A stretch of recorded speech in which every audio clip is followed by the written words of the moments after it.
Hello, YouTube के इस channel में आप सभी का स्वागत है। पिछले वीडियो में मैं विराम चिन्ह पर प्रकाश डाल चुकी हूँ। आज मैं उसे ही कंटिन्यू कर रही हूँ।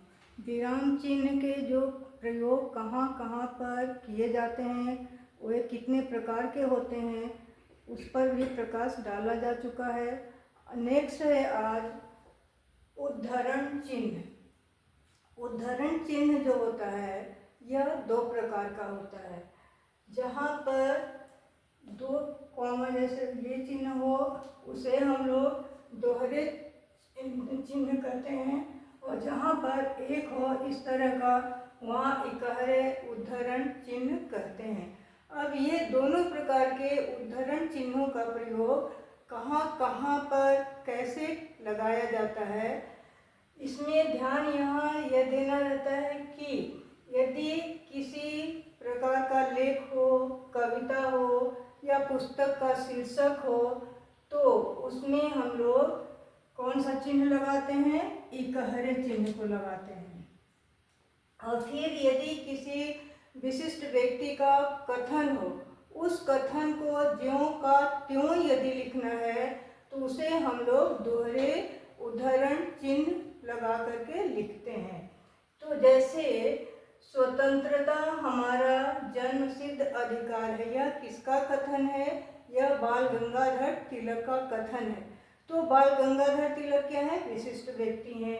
तो विशिष्ट व्यक्तियों का जो भी कथन होता है उनके कथन को दोहरे उद्धरण चिन्ह के अंतर्गत लिखा जाता है। जैसे स्वतंत्रता हमारा जन्मसिद्ध अधिकार है, तो यह किसके अंतर्गत है? दोहरे उद्धरण चिन्ह के अंतर्गत। नेक्स्ट है सरदार पूर्ण सिंह का कथन है। यह भी क्या है? विशिष्ट व्यक्ति हैं। हल चलाने वाले और भेड़ चराने वाले स्वभाव से ही साधु होते हैं। तो ये क्या है? उनका कथन है।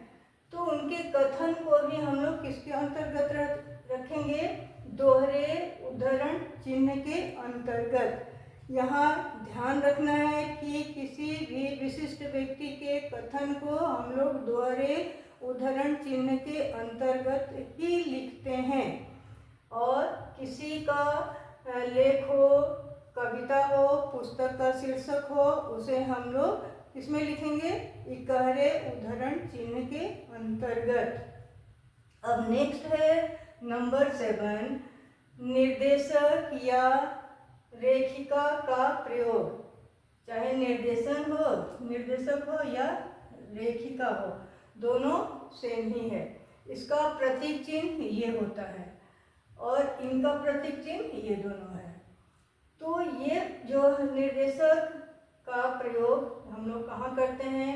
व्यक्ति के कथन को उद्धृत करने के पहले, यानी व्यक्ति के कथन का विवरण कर देने से पहले हम लोग इसका निर्देशक चिन्ह का प्रयोग करते हैं।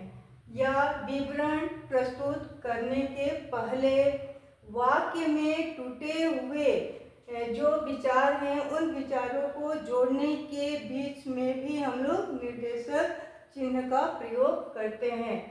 इसके अतिरिक्त किसी कविता या अन्य रचना के अंत में रचनाकार का नाम लिखने से पहले यहाँ निर्देशक चिन्ह का प्रयोग किया जाता है।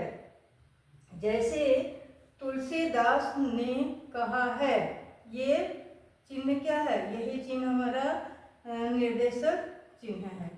तो इनका कथन है, परहित सरिस धर्म नहीं भाई। तो किसी के कहे हुए कथन को कहने के पहले हमें ये चिन्ह लगाना पड़ता है। फिर रचना के आधार पर यदि कोई भी ये कहा जाए कि रचना के आधार पर कितने प्रकार के होते हैं भेद, तो उसके बाद भी भेद बताने से पहले हमें यहाँ निर्देशक चिन्ह का प्रयोग लगाना पड़ता है। फिर यदि वाक्य के बीच में क्या है? टूटे हुए हैं, तो उन्हें जोड़ने के लिए भी इस चिन्ह का प्रयोग किया जाता है। जैसे आज ऐसा लग रहा है, ये क्या है? ये हमारा चिन्ह है। मैं घर पहुंच गया हूँ, तो ये क्या हुआ? ये दोनों वाक्य टूटे हुए हैं, तो ये चिन्ह लगा करके, निर्देशक चिन्ह लगा करके वाक्य को क्या किया गया? पूरा कर दिया गया है।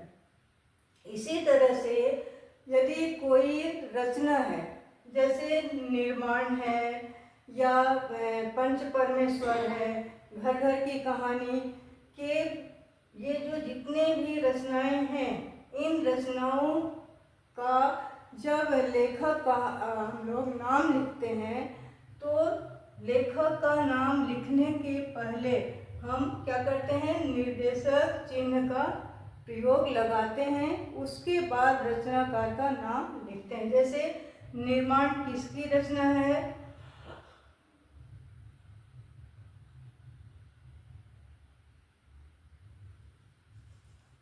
हरिवंश राय बच्चन की यह रचना है। तो यहाँ हम लोग पहले निर्देशक चिन्ह लगा देते हैं। यदि किसी का नाटक हो या कहीं संवाद है, तो जो लेखक है या जो संवाद करता है, उसका संवाद बोलने से पहले हमें ये निर्देशक चिन्ह लगाना पड़ता है। जैसे राम का कथन क्या है? मैं स्कूल जा रहा हूँ, तो यहाँ राम के बाद ये निर्देशक चिन्ह लगेगा। श्याम या जो भी नाम है, उसके बाद उसके संवाद से पहले हमें ये चिन्ह लगाना पड़ता है। नेक्स्ट है विवरण चिन्ह। विवरण चिन्ह का ये चिन्ह प्रतीक है, ये चिन्ह है। तो इसका प्रयोग कहाँ पर किया जाता है? इसका प्रयोग किसी प्रकार की सूचना या निर्देश देना हो, वहाँ पर लगाया जाता है। जैसे ध्वनियाँ दो प्रकार की होती है। कौन कौन सी? तो स्वर और व्यंजन, तो उसके पहले हमें ये विवरण चिन्ह लगाना पड़ता है। इसी प्रकार से किसी विशिष्ट व्यक्ति का कथन है कि जयशंकर प्रसाद ने कहा है। क्या कहा है? तो कथन जब हम बोलते हैं, उसके पहले भी विवरण चिन्ह लगाया जाता है।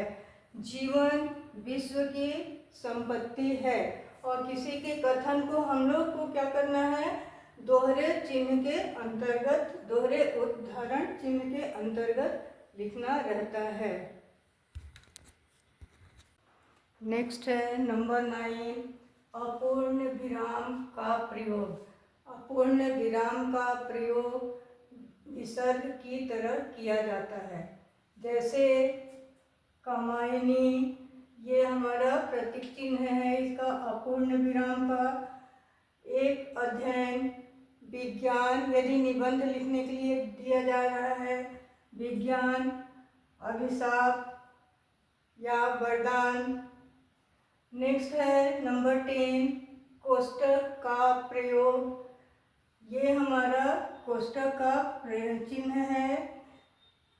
छोटा कोष्ठ का प्रयोग कठिन शब्दों का जो अर्थ लिखा जाता है, उसके लिए प्रयोग किया जाता है, या संख्या लिखा जा रहा है या वर्ण लिखा जा रहा है, तो उसमें छोटे कोष्ठ का प्रयोग किया जाता है। इसके अतिरिक्त ये बड़ा कोष्ठ है, ये मझोला कोष्ठ है, इसका प्रयोग प्रायः मैथ में ही किया जाता है। नेक्स्ट है प्रतिशत चिन्ह। जहाँ पर 100 संख्या को दर्शाना रहता है, वहाँ हम लोग प्रतिशत चिन्ह का प्रयोग करते हैं। जैसे सभा में 25% स्त्रियां थी, 30% छूट के साथ पुस्तक बिक रही है। तो इस तरह से हम लोग 100 के संख्या को हम लोग प्रतिशत चिन्ह के रूप में दर्शाते हैं। नेक्स्ट नंबर है नंबर 12, समानता सूचक। ये इसका प्रतीक चिन्ह है।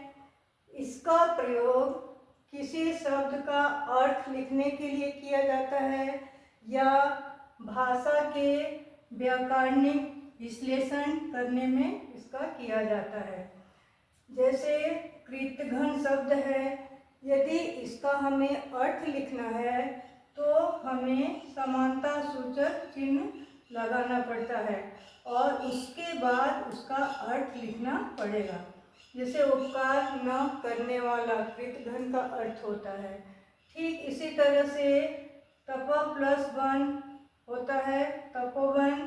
तो यहाँ पर भी हमें क्या करना पड़ेगा, समानता सूचक चिन्ह लगाना पड़ेगा। फिर क्षितिज का अर्थ यदि लिखना है तो क्षितिज का अर्थ होता है पृथ्वी।